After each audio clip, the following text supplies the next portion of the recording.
handout, demanding that I pay the money that I work for. At least that's what you say. But what gives you that power? Who died and made you boss?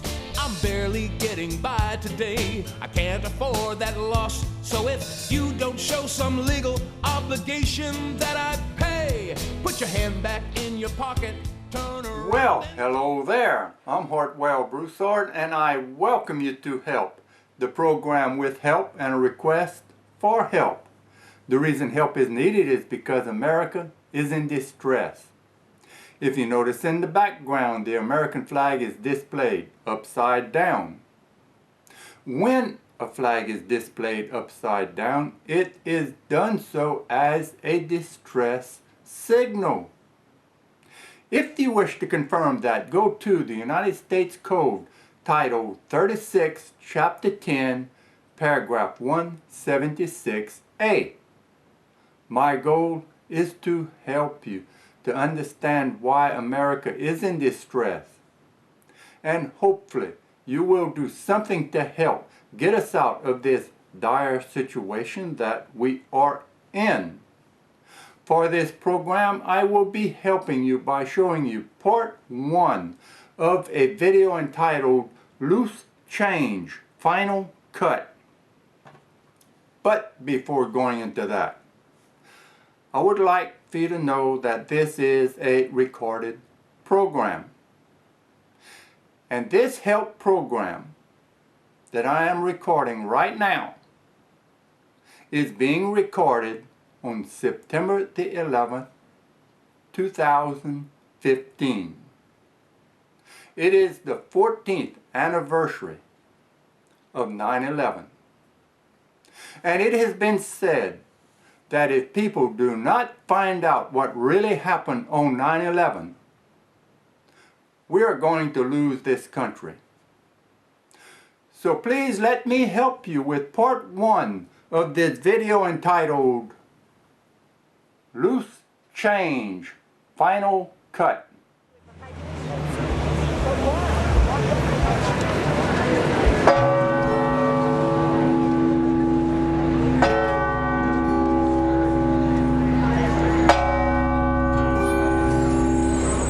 On September 11th, 2006, thousands from all over the world gathered in New York City, New York. They wore black shirts, reading Investigate 9/11, and held banners that read, "Ask questions, demand answers."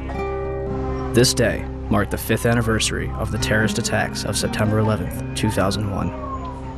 Although the 9/11 Commission report had been published over 2 years prior, many Americans and citizens worldwide remained convinced that the truth was being withheld from the public.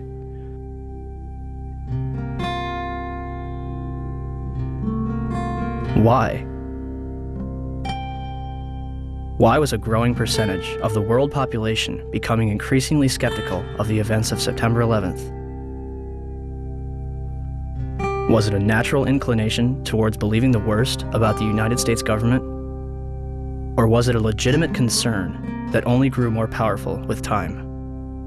The 9/11 Truth Movement includes academics, engineers, physicists, firefighters, intelligence officials, and some of the very people whose lives have been shattered since September 11th.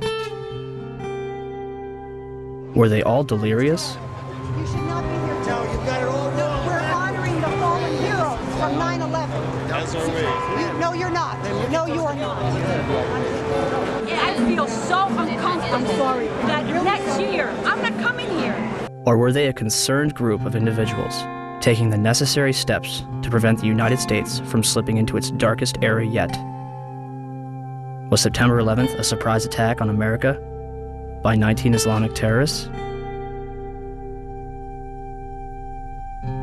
Or something else entirely?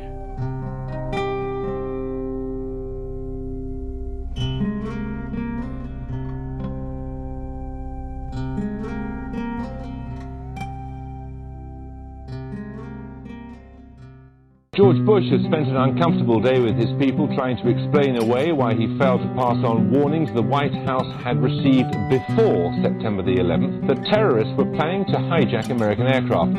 What happened that day has cast a shadow over just about every area of American life. Now, one of the country's best-known journalists has said that the American response to the so-called war on terrorism has created a climate of effective censorship in a land claiming to be the home of free speech.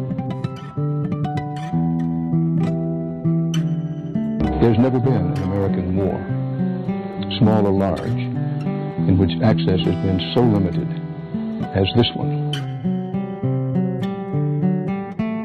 The belief runs so strong in both the political and military leadership that those who control the images will control public opinion.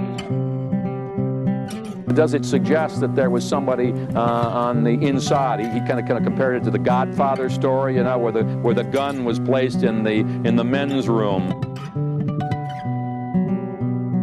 There is also a possibility this could be some kind of inside job. May it have been an inside job? Might these people have gotten help from the inside? I was speculating about that along with others early this morning, but now there's a lot more evidence that suggests it's almost certainly the case. It's an obscene comparison, I'm not sure like it, but there was a time in South Africa that people would put flaming tires around people's necks if they dissented. The fear is that you'll be necklaced here. You'll have a flaming tire of lack of patriotism put around your neck. Now, it's that fear that keeps journalists from asking the toughest of the tough questions and to continue to bore in on the tough questions so often. People let us stay out of our business. A country that hides something is a country that is afraid of getting caught. And in particular, this Bush administration, who is as tight with Saudi Arabia as you can get.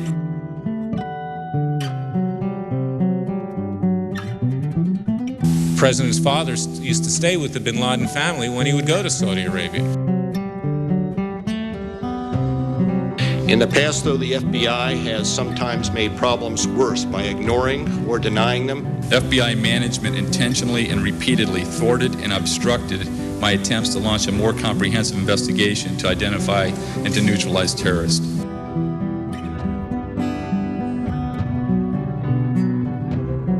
To the families and victims of September 11th, on behalf of John Vincent, Barry Carmody, and myself, we're sorry. And, I want to say quietly, but as forcefully as I can, that I hope this doesn't go any further.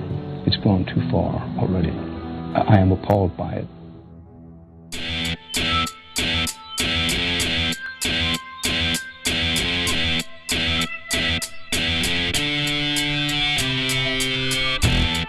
On September 13th, the United States government declares that it has overwhelming evidence that bin Laden is responsible for the attacks. The Taliban offers to hand over Osama bin Laden if the United States can provide evidence. Our position in this regard is that if America have evidence and proofs, they should produce it, and we are ready for the trial of Osama bin Laden in the light of evidence. Are you willing to hand Osama bin Laden to the United States or not? No. Without evidence. September 23rd, 2001. The Secretary of State said the administration would soon be able to document its case in public against the Al-Qaeda network and Osama bin Laden. I think it will be persuasive. By the next day, the White House was already backpedaling. But is there any plan to present public evidence so that, the average citizen, not just Americans, but people all over the world can understand the case against Well, I think as Secretary Powell said, there's hope to do that and to do so in a timely fashion over some course of time.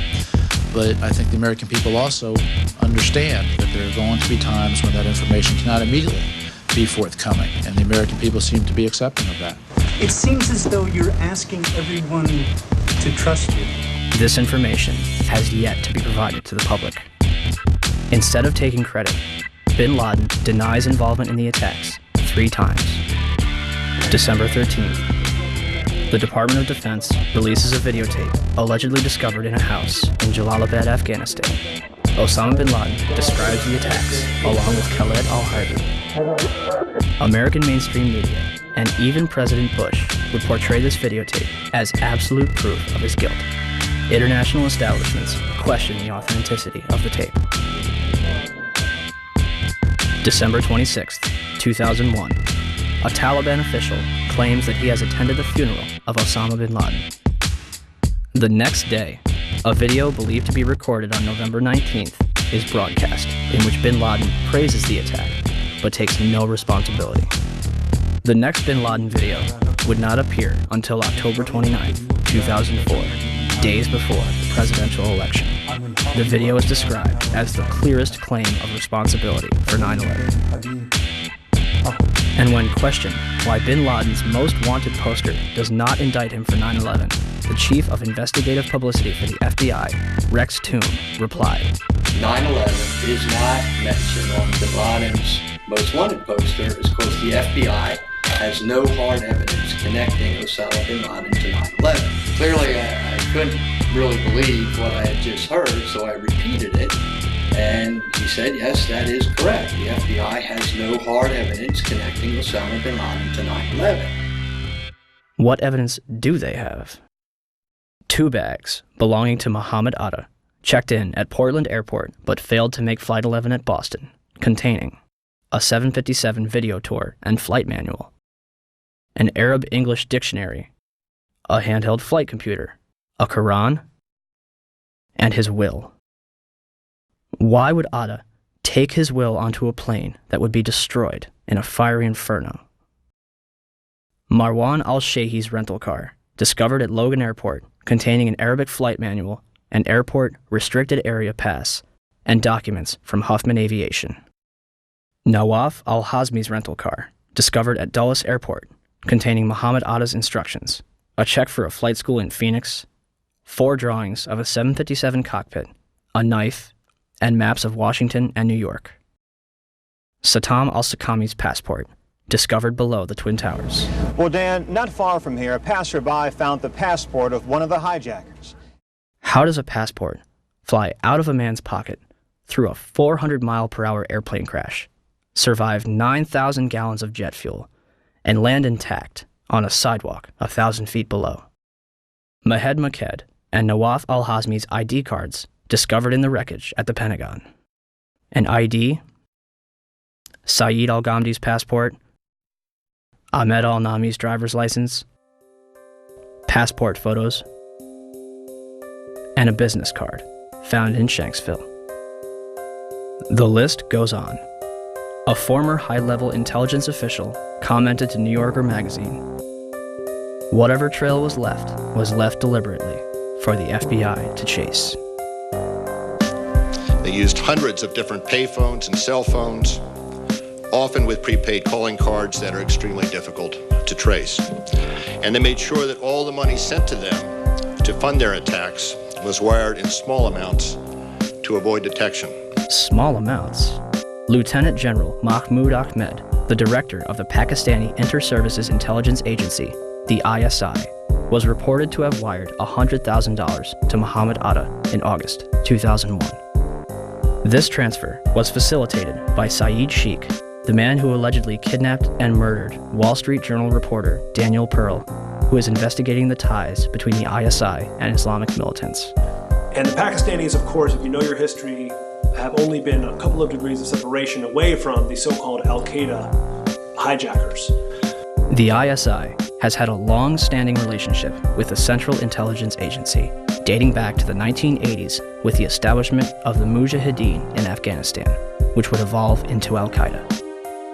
I focus in on the wire transfer that General Mahmoud Ahmed wired to Muhammad Atta right before 9/11. That's pretty crucial because General Mahmoud Ahmed was actually meeting with key Washington, D.C. insiders, Senator Bob Graham, Porter Goss, the future director of CIA, on the morning of 9/11.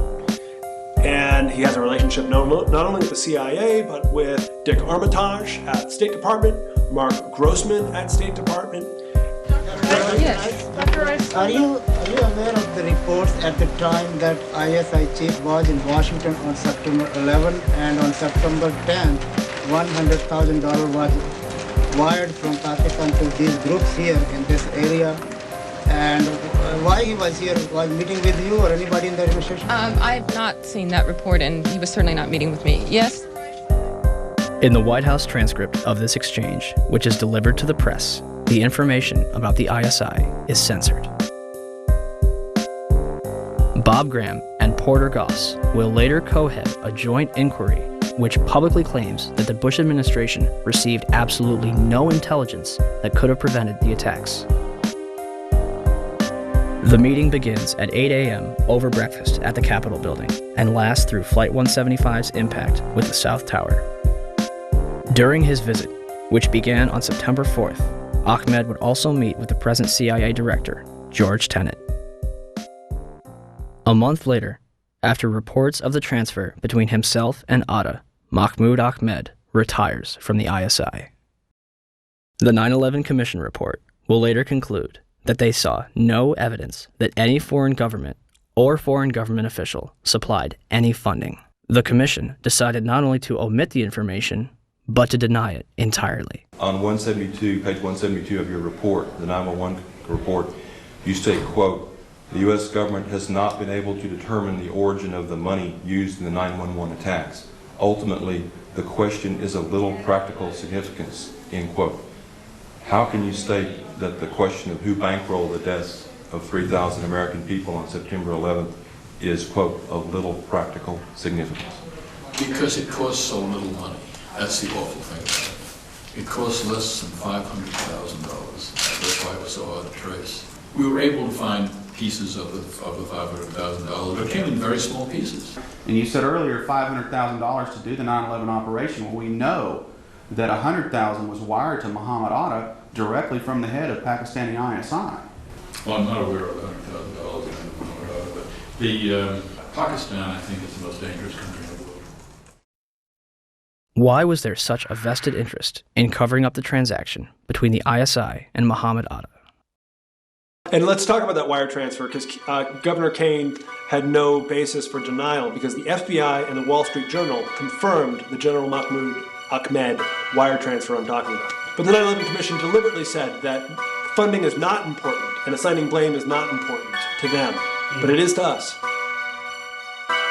As if their funding was not suspicious enough, a number of hijackers reportedly trained at U.S. military bases. As hard as this is to believe that two of the alleged terrorists involved in what happened on Tuesday may have attended schools run by the U.S. military. Now, this is according to a senior defense official.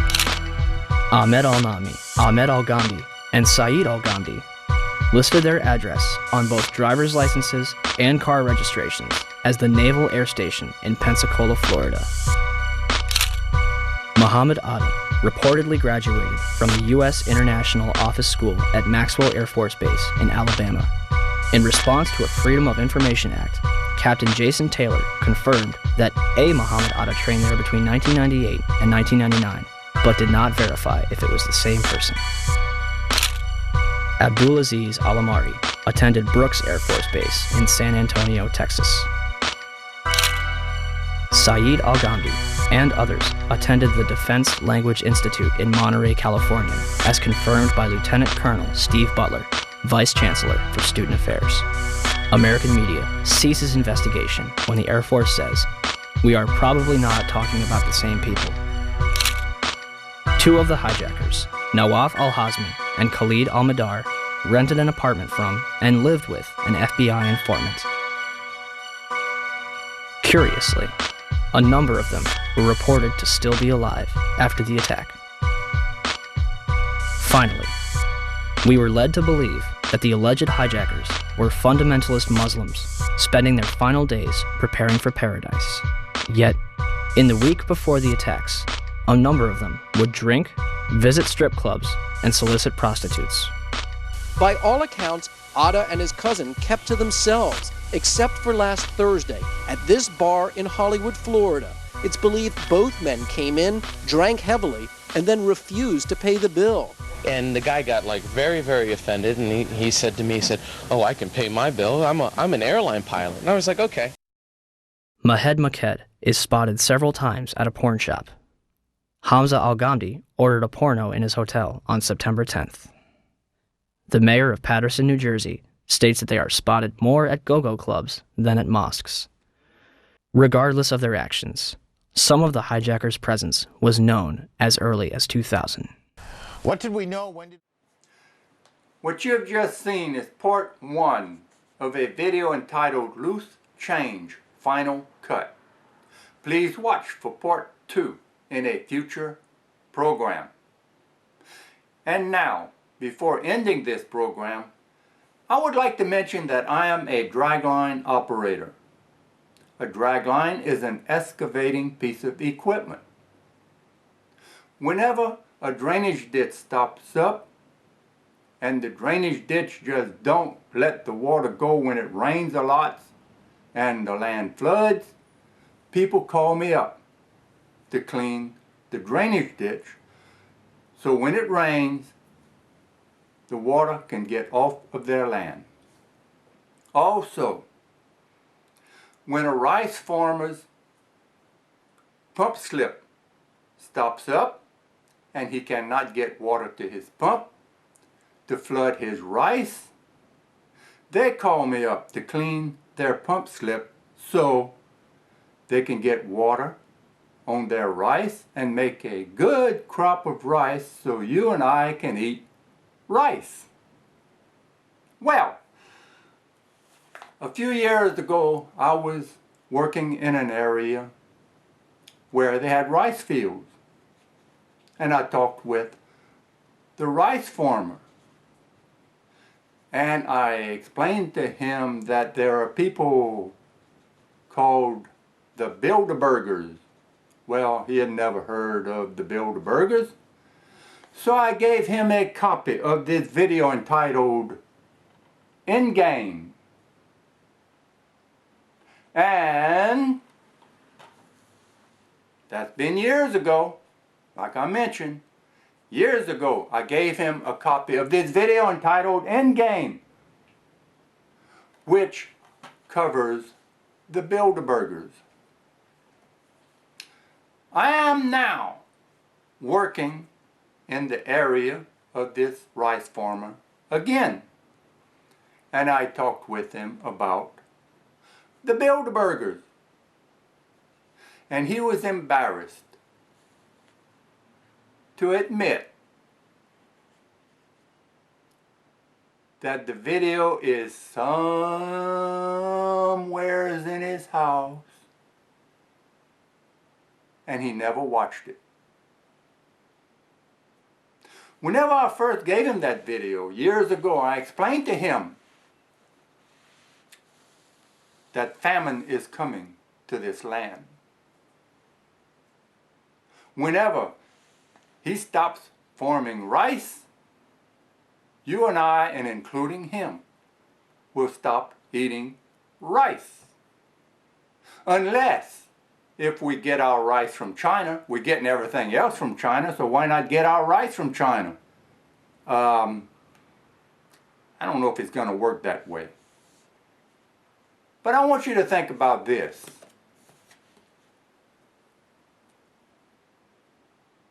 The Holy Bible speaks of famine. And people, famine is coming to this land. And the reason is because of people like this farmer that's had a copy of Endgame that talked about the Bilderbergers for years, and he has never watched it. He will not get involved. I have talked with people for 21 years trying to get people involved, and people do not want to get involved. So prepare for famine. Prepare for wars and rumors of wars. Prepare for some very rough times. And if you are just a prayer warrior, you're not pleasing God. if you are just a prayer warrior, in other words, if you're just praying that God takes care of everything while you take care of nothing, you are displeasing God. Think about that until next time. And until next time, may all your sunsets set right, and may the good Lord bless you both, day and night. And you're fighting on the wrong side, but you haven't got a prayer. Show me the Lord. Show me the Lord. Yeah, your income tax extortion plot